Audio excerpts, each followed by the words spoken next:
your bite-sized daily roundup of the biggest news from the world of film. This is the Daily Reel with Van Connor.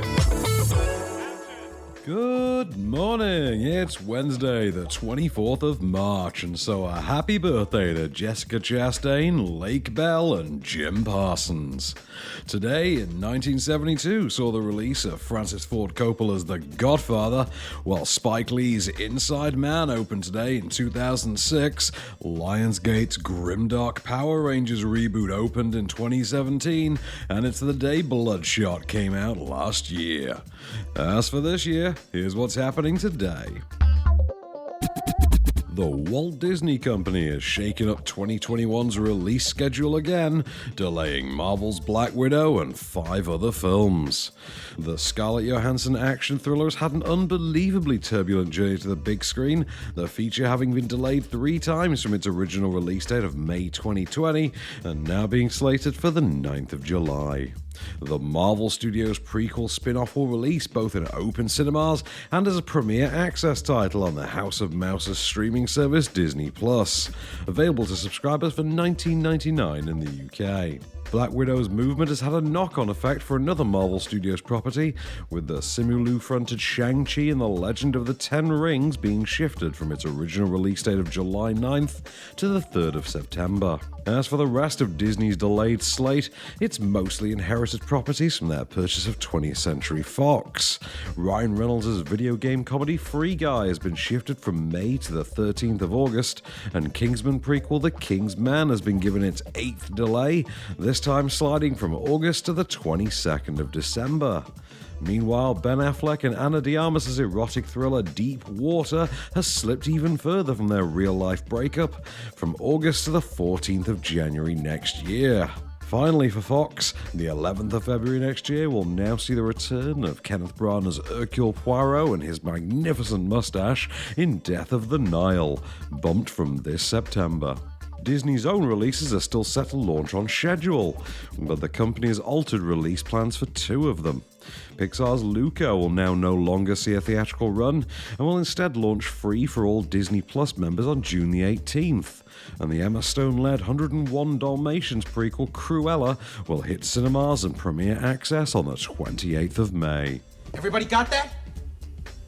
Good! Green Book director Peter Farrelly's next project, Vietnam War drama The Greatest Beer Run Ever, has found its leads.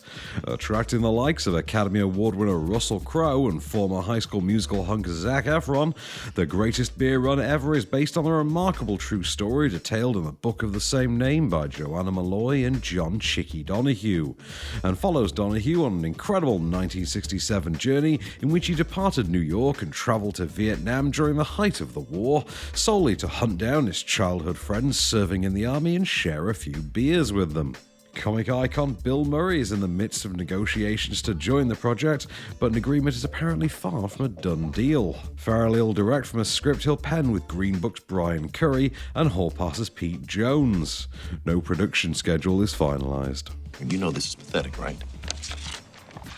Tell me what you're trying to say. I don't know. Yeah, I'll miss her. Then say that. But do it in a manner that no one else has ever done it before. And finally, comedy icon Seth Rogen is set to star in Steven Spielberg's next. The actor will play a favorite uncle of the iconic director in a movie loosely based on Spielberg's experiences growing up in 1950s Arizona. Michelle Williams is already on board to play a version of the Jurassic Park Helmer's mother with a separate and original voice, and Spielberg will soon undertake the task of finding child actors to portray himself and his friends. The project currently remains untitled, but a 2022 release date is expected. I don't think you're giving us our due credit. Our scientists have done things which nobody's ever done before. Yeah, but your scientists were so preoccupied with whether or not they could, they didn't stop to think if they should. Beloved Weepy the Notebook arrives on Amazon Prime today, while movie subscribers get Masao Adachi's Gushing Prayer. Miss Peregrine's Home for Peculiar Children is on E4 tonight, with Ang Lee's Hulk on ITV4, Keeping Up with the Joneses, The Great Wall and Warrior on Film 4, The Terminator and Scream 2 are on 5-Star, America's Sweethearts and the 2005 reboot of The Pink Panther are on Sony Movies, Creed's on the Paramount Network, and on the Horror Channel you can catch Jet Li's The One and Land of the Dead. While the Sky Cinema and Now TV premiere for today is historic drama The Warrior Queen of Jianxi. That was the Daily Reel for Wednesday, March 24th. Keep it cinematic and we'll see you tomorrow. The Daily Reel is a Candystore production, presented by Van Connor and written by Calvin Prickett. All information is correct at the time of writing, and source links are in the description for each episode. Don't forget to rate, review and subscribe on all good podcast platforms, or ask Alexa to install the Daily Reel skill for your morning flash briefing. Follow the show on social at Daily Reel Pod, and we'll be back every weekday. Until then, keep it cinematic.